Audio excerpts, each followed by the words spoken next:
She rested her hand on her boss's arm and told our friends she'd finally traded up. I smiled, said nothing, and slipped something into her purse. She had no idea the building she celebrated in was already mine. My name is Roger Merritt.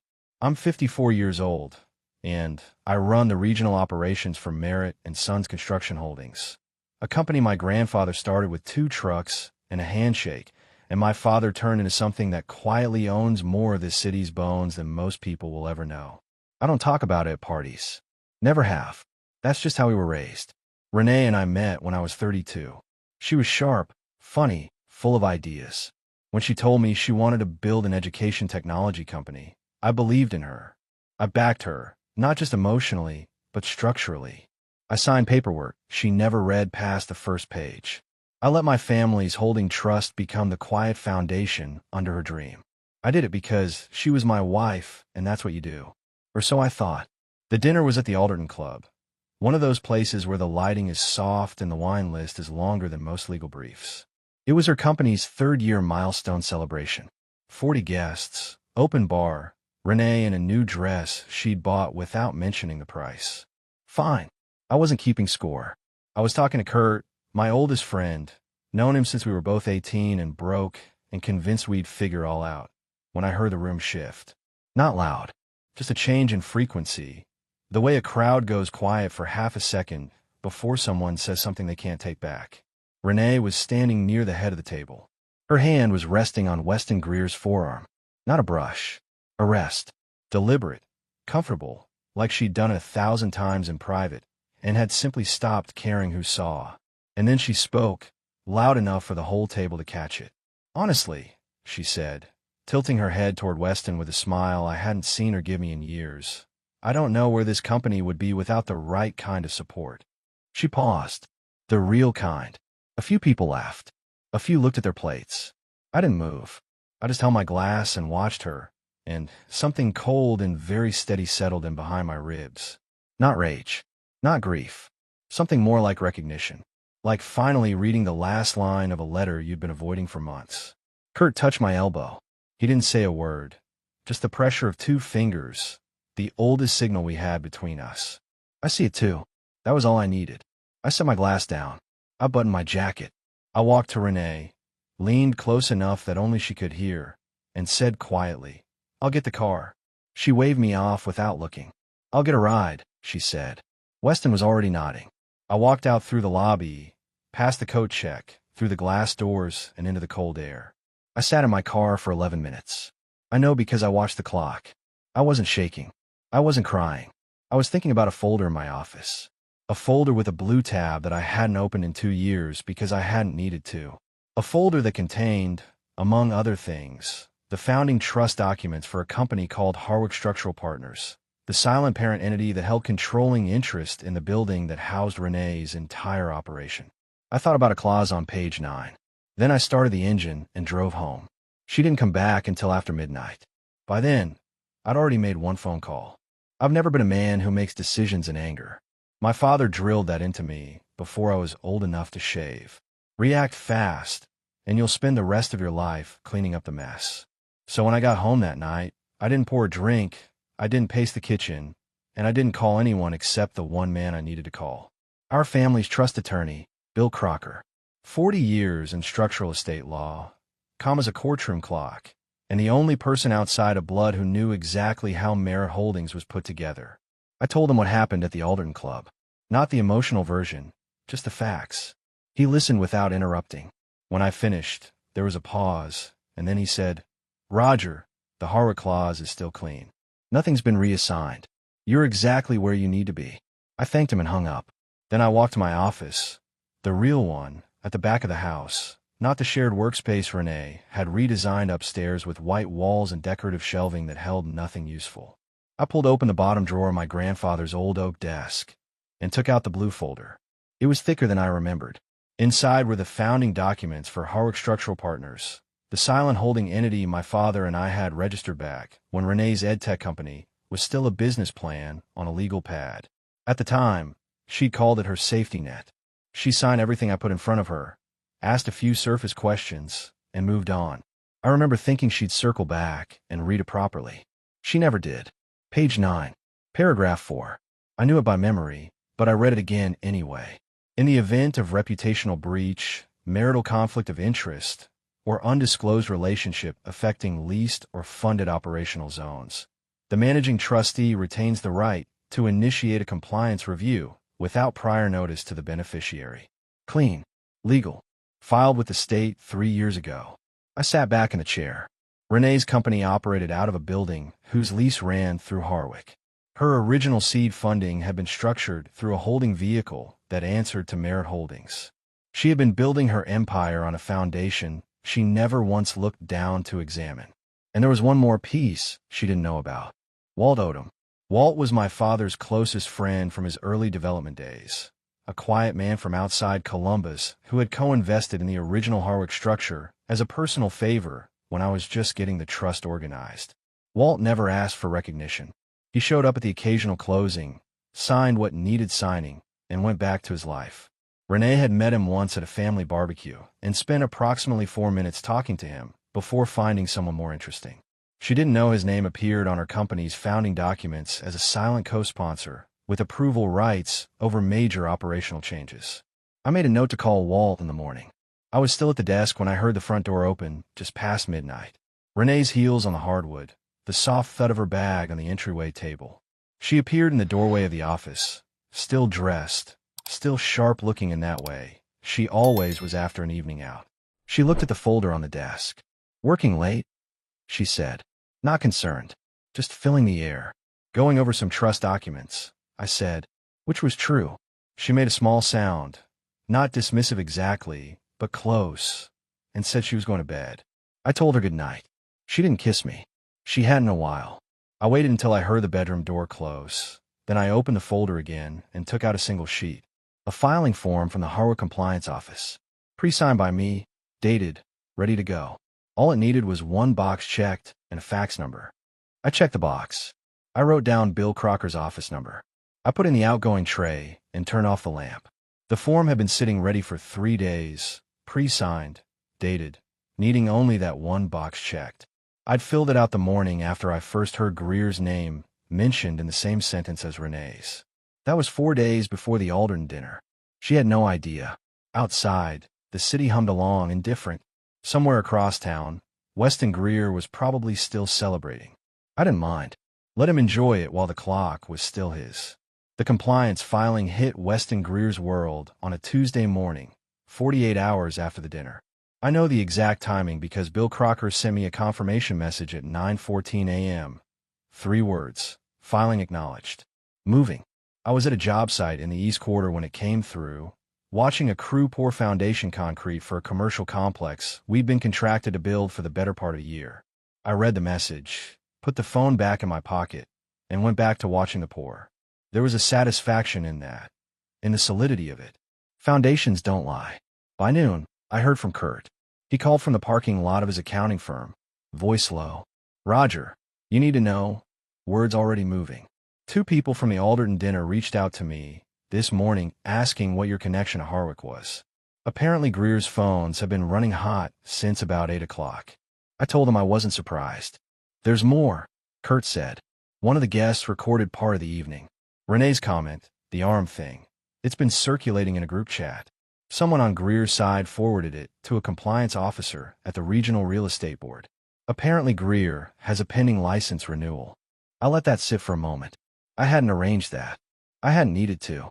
Renee had done that part herself. "Just stay out of it," I told Kurt. "Let it run." By mid-afternoon, Renee called me twice. I let both go to voicemail. The third time I picked up. "Roger." Her voice had that press quality, controlled but close to the edge. "Weston is getting calls from some compliance board. He says it's connected to our lease." "What did you do?" "I filed a standard trustee review," I said. "It's procedural." "It is not procedural," she snapped. "His attorney called our company's registered address this morning. My assistant is panicking." "Then you should probably talk to your own attorney," I said calmly. She went quiet for a second. "You're doing this because of the dinner."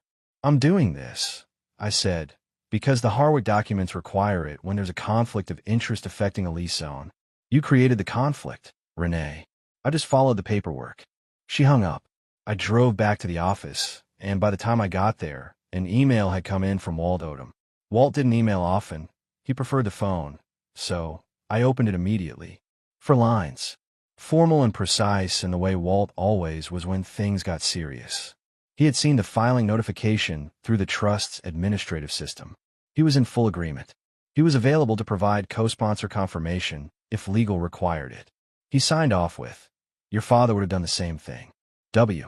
I printed it and put it in the blue folder. That evening I came home to a house with the lights blazing and Renee standing in the kitchen with her phone in both hands like it was something she could squeeze answers out of.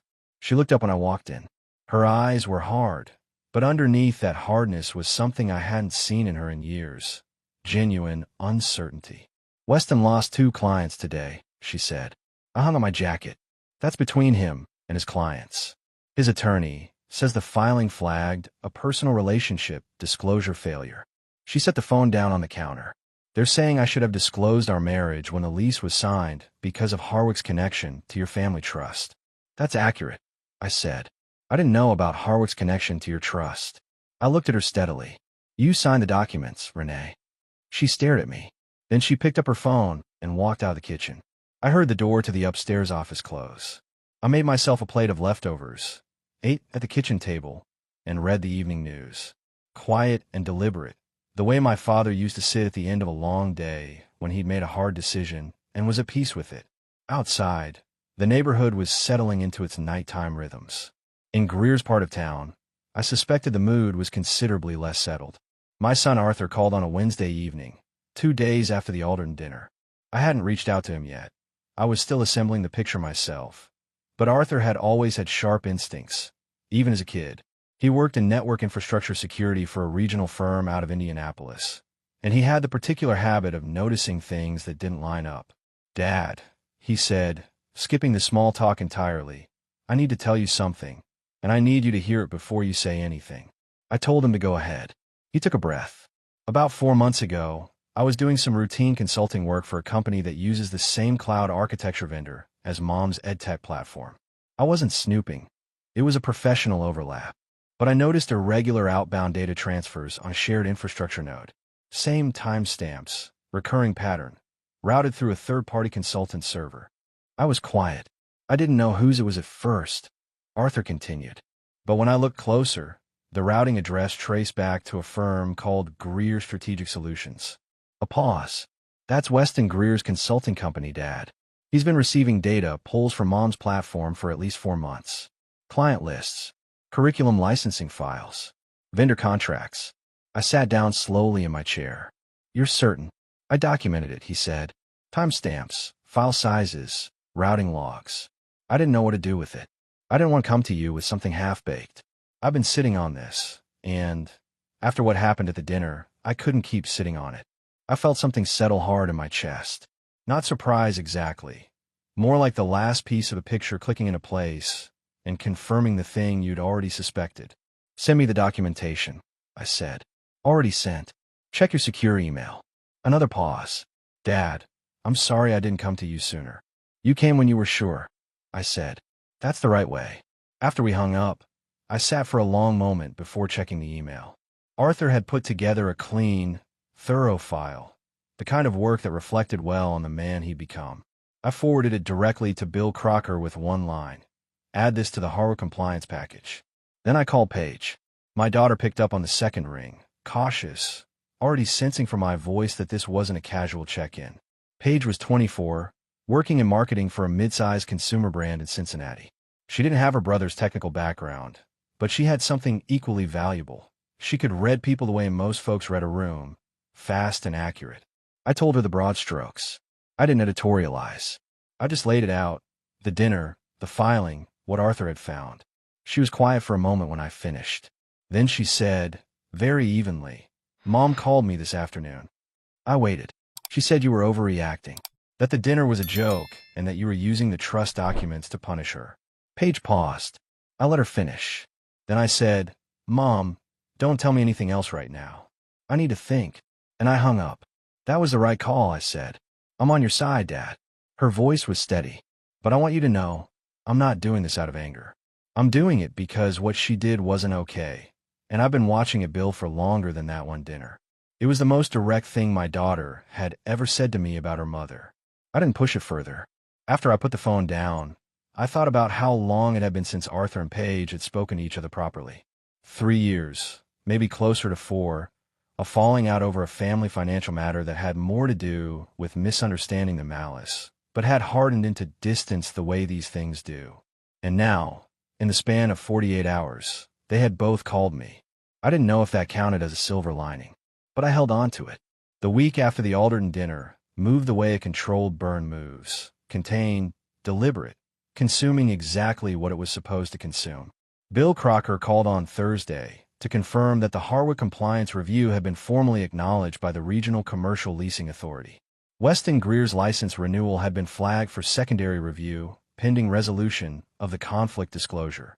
Arthur's documentation of the data transfers had been packaged and submitted to the compliance office as supplemental evidence.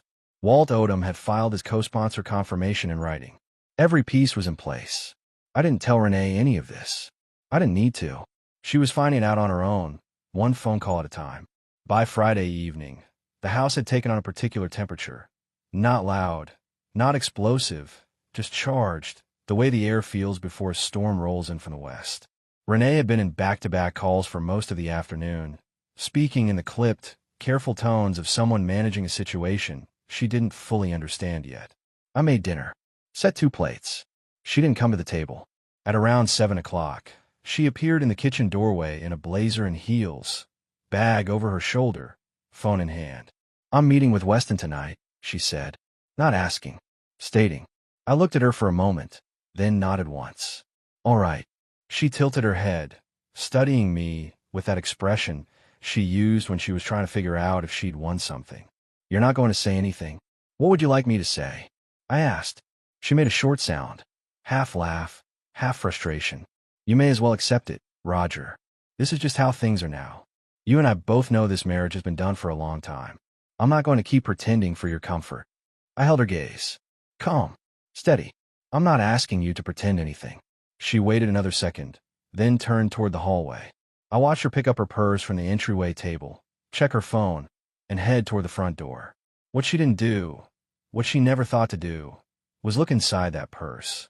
Earlier that afternoon, while she was on a call upstairs, I had slipped a single folded document into the interior pocket of her bag. Not a threat, not a message, just a copy of the Harwick filing, specifically the page that listed her company's lease address, the conflict disclosure clause, and, at the bottom, in the clear and unremarkable font of legal documents everywhere, the name Weston Greer flagged as an undisclosed party of interest. If she opened her purse at that dinner, and she always opened her purse at dinners for her card, for her lipstick, for her phone charger, she would find it. And so would anyone sitting close enough to see. I didn't arrange what happened next. I just gave the evening a little information it didn't have before. The front door closed. I sat back down at the table and finished my dinner. At 10:43 that night, my phone rang. It wasn't Renee. It was Kurt. "You're not going to believe this," he said. His voice had that tight, almost laughing quality that meant something significant had just landed. "I just got off the phone with Ray Alderton. You know him, runs the Alderton Club." Apparently Greer and Renee were meeting in the private dining room tonight.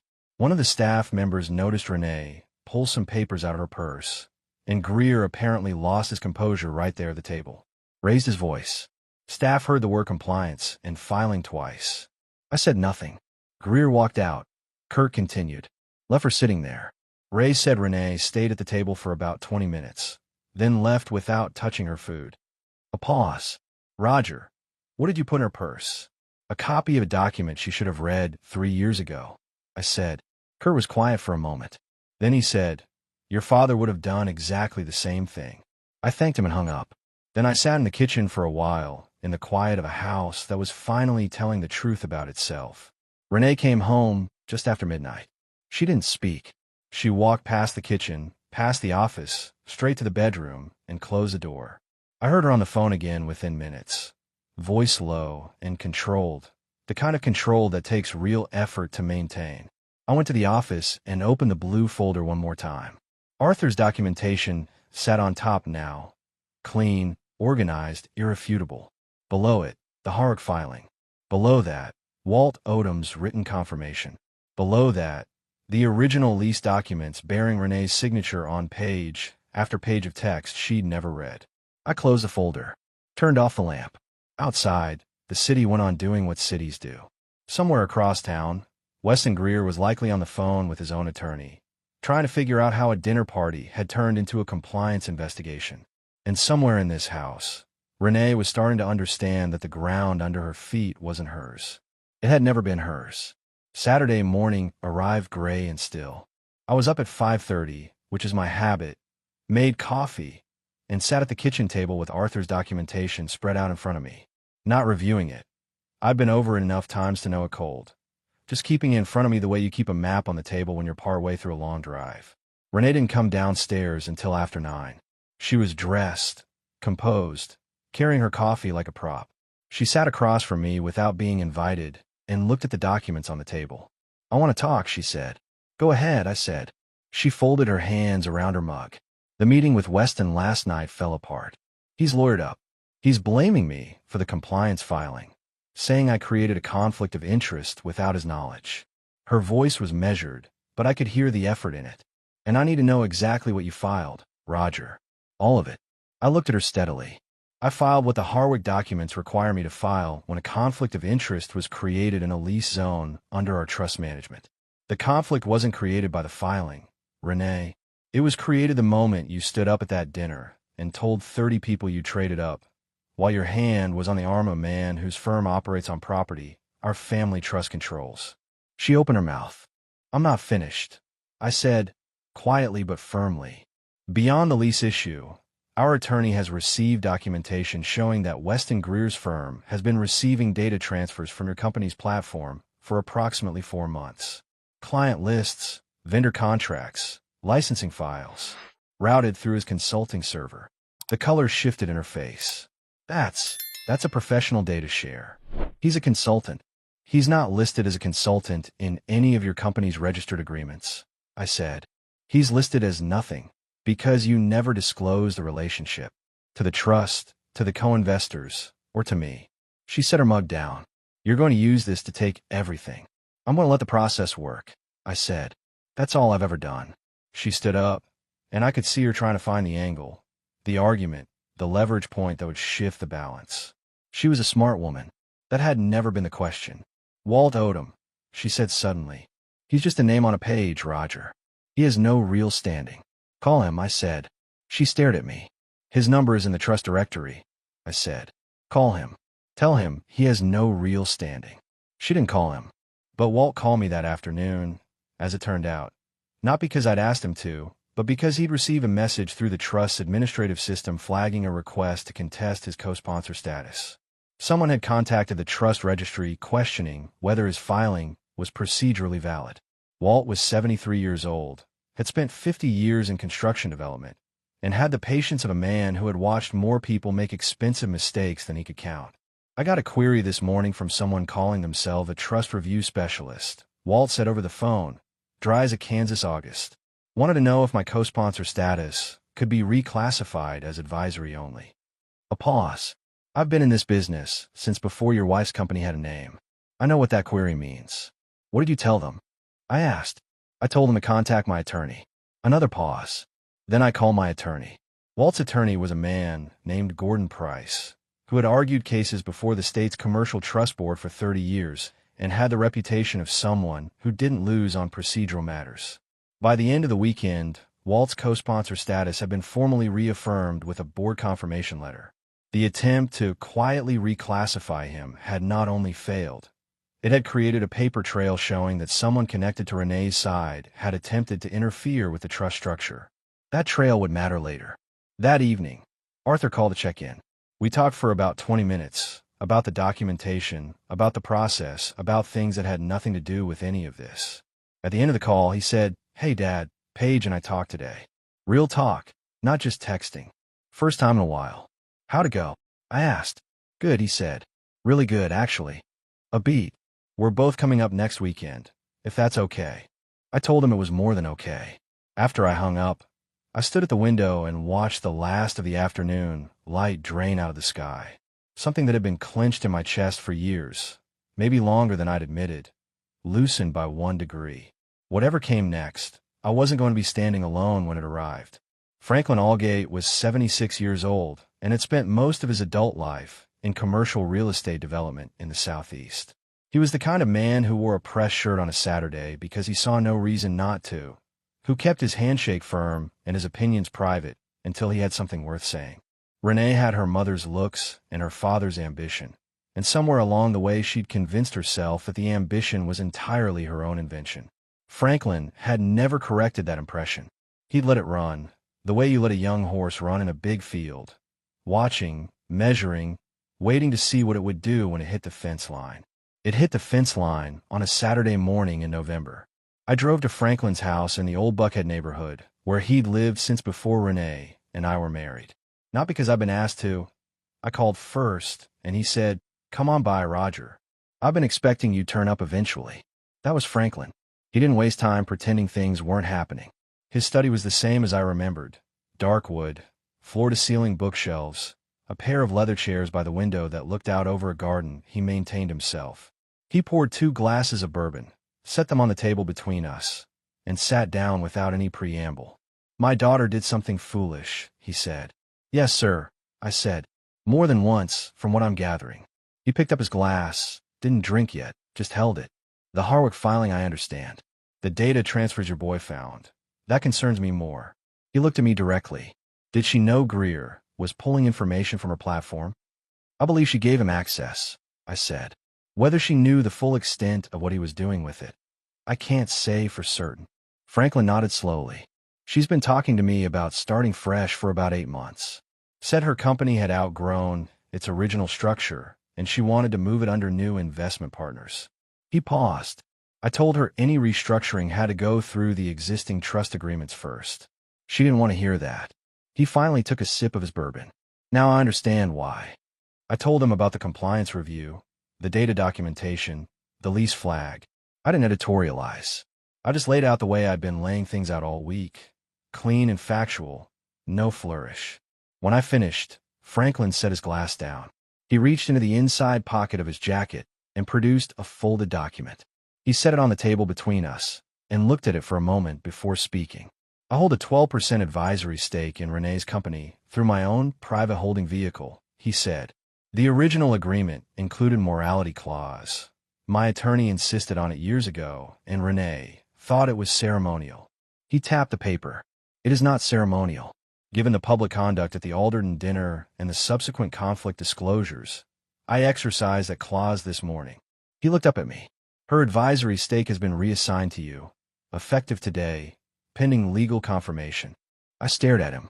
"You built the foundation," Franklin said simply.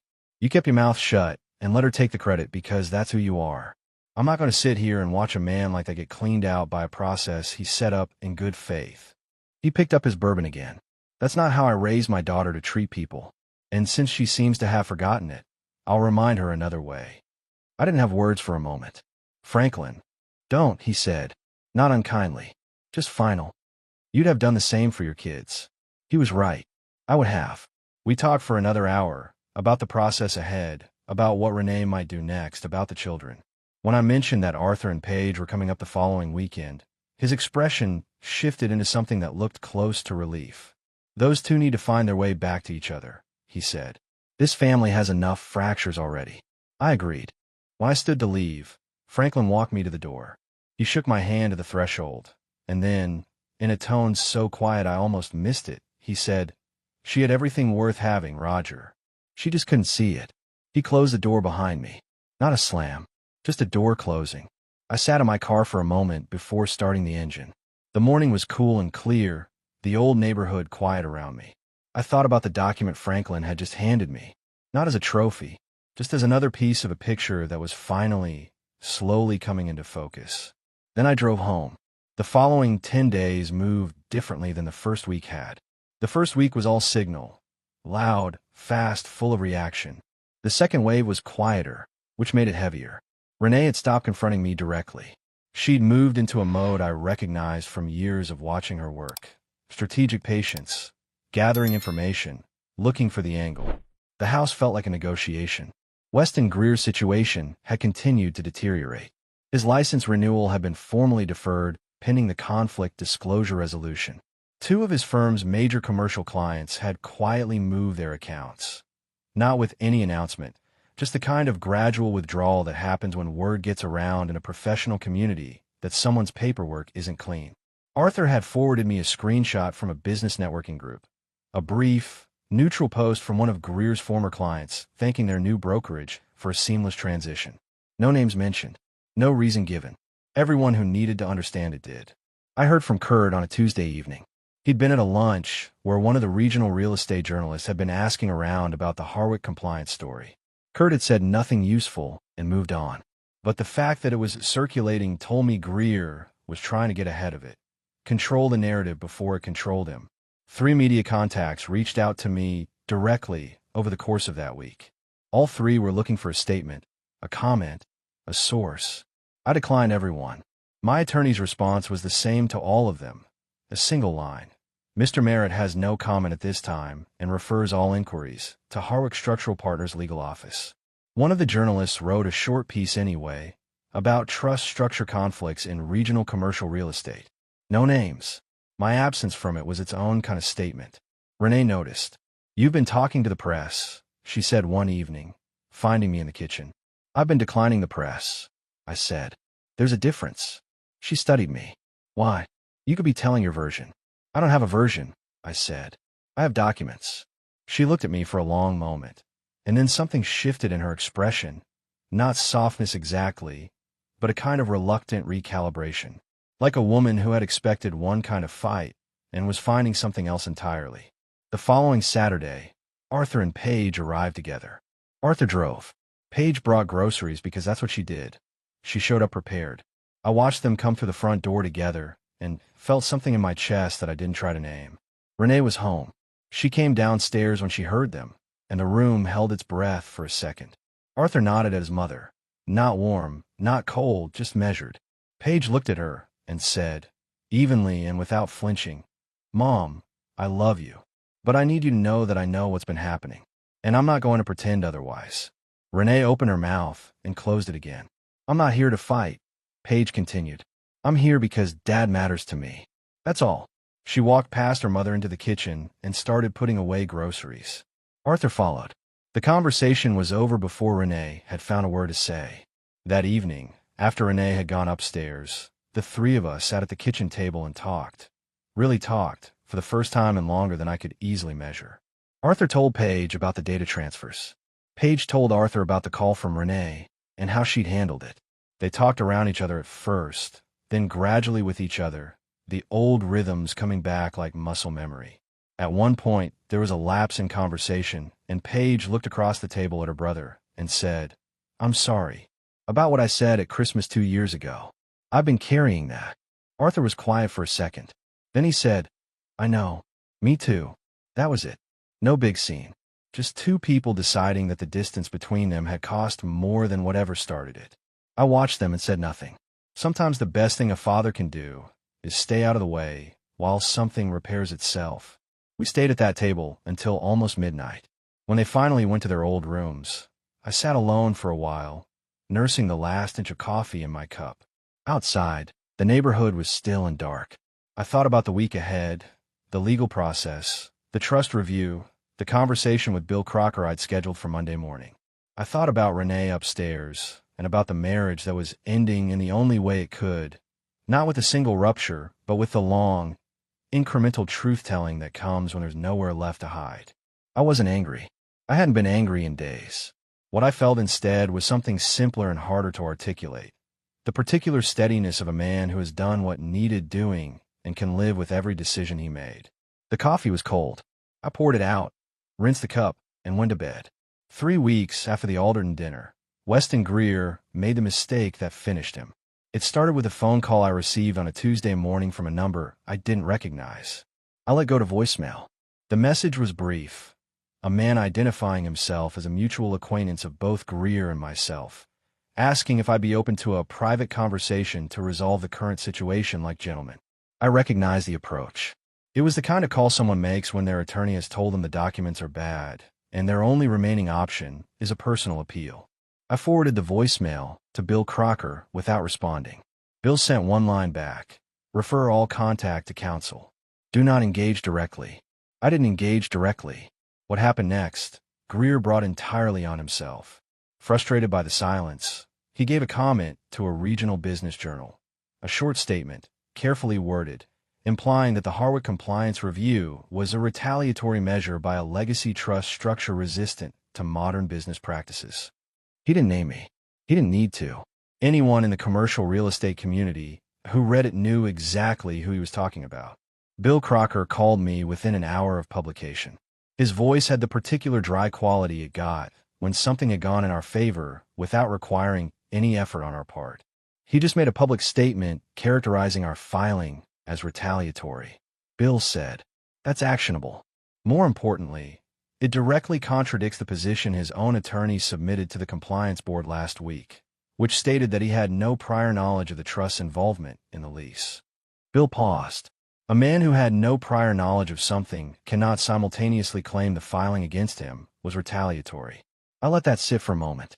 What does that mean practically? It means his own words just undermined his legal defense, Bill said. The Compliance Board has already requested a copy of the article. I expect his license renewal to be denied, not deferred, denied, within the next 2 weeks. It played out almost exactly as Bill predicted. The Regional Real Estate Board issued its decision on a Thursday. License renewal denied, pending a full conduct review. 2 of Greer's remaining commercial partnerships dissolved within days of the announcement. A woman I'd never heard of, a former associate of Greer's from several years prior, contacted Bill's office voluntarily with documentation of a previous conflict disclosure failure in an unrelated transaction. The picture was getting broader than I'd ever intended. I hadn't arranged any of it. Greer had done himself, one bad decision at a time.